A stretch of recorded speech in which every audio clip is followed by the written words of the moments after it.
Ang SBP ay nakatanggap na naman ng pambabacklash o mga negatibong komento tungkol sa pamamalakad nila sa ating Gilas program kasi maraming players daw sanang dapat isama ngayon, especially na marami nga ang injured.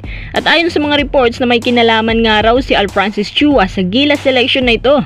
Pero bakit nga ba masyadong limited pa rin ang Gilas lineup natin kahit na marami namang pwedeng isama sa kanila bilang panghalili, lalo na nung hindi sinama si Robert Bolick?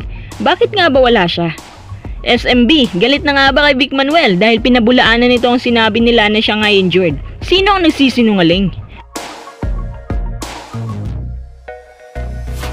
Bago tayo magpatuloy, kung nais mong suportahan ang aking channel, just click subscribe and share. Sa mga hindi pa nakapag-follow sa aking Twitter, Sports Desk Media, baka naman. Syempre, meron na rin tayo sa Facebook, SDM Game Zone. Ano ba ang buong katotohanan dito sa Gilas selection na ito? Bakit kahit maraming players naman ang available tapos eligible pa pero hindi sinasama sa Gilas lineup? Kung pagbabasihan ng post ni Snow Badwa, mukhang may pinariringgan ito tungkol sa pamamalakad ng SBP. At alam ko na base sa clue na yon, si Alfrancis Chua nga ang tinutukoy. Nung nabanggit niya ito, sumang-ayon ang karamihan sa kanila dahil may mga espekulasyon na si Alfrancis Chua may mga ayaw na players na kahit raw gusto ni Coach Tim pero dahil nga ayaw ni boss kaya wala rin. Halimbawa nila itong issue ngayon na isang malaking tanong kung bakit daw wala si Bolick sa Gilas natin ngayon.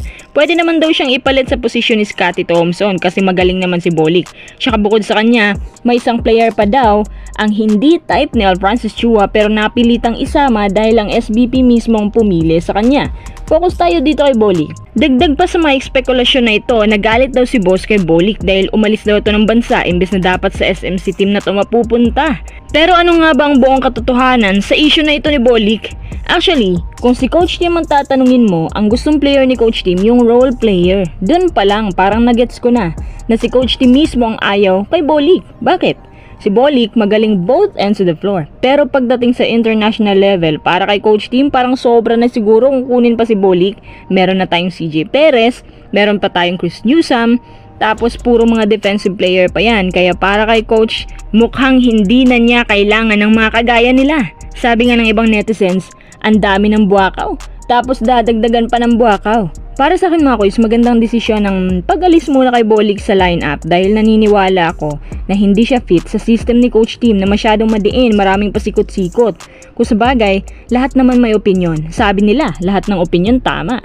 At sa palagay ko si Coach Tim naman ang nasusunod pagdating sa pamimili ng mga players.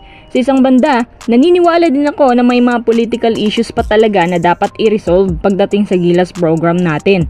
Kasi nga halos SMC na ang may hawak nito, di ba?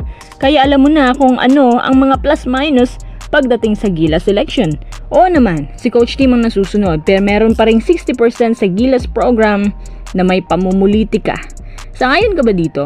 Gusto nyo ba mga kuys na si Bolick mapasama sa Gilas?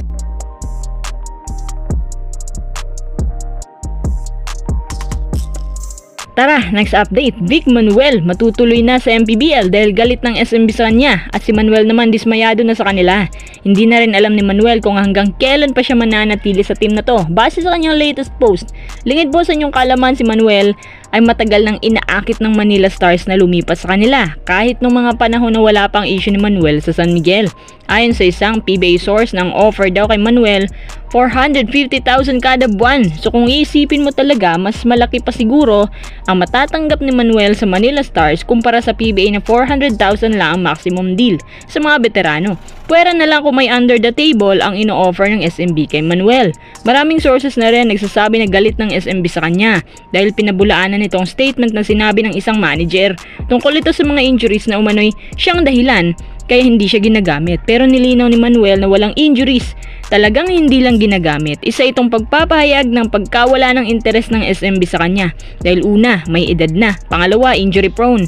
Ang tanong naman ng SMB sa kanya, kung totoo na walang injury si Manuel, bakit bigla siyang nawala sa practice ng almost 2 weeks? Kailangan siya ng SMB kasi nga big man ang target patumbahin ng Meralco, tapos bigla mong iiwan ng team? Tungkol sa bagay na yan, wala namang sinabi si Manuel kung bakit hindi siya nag-e-ensayo ng ganun kahaba. Pero hindi rin naman nakumpirma kung totoo rin ba na 2 weeks siyang nawala. Sa ngayon ang alam namin na hindi na magtatagal si Manuel sa kanila. Di ba interesadong magnoli sa kanya? Ayon kay Manuel, pag-iisipan daw muna niya ang bagay na to kasi pwede naman daw siyang bumalik ng PBA pagkatapos maglaro sa Manila Stars. Ano sa palagay nyo?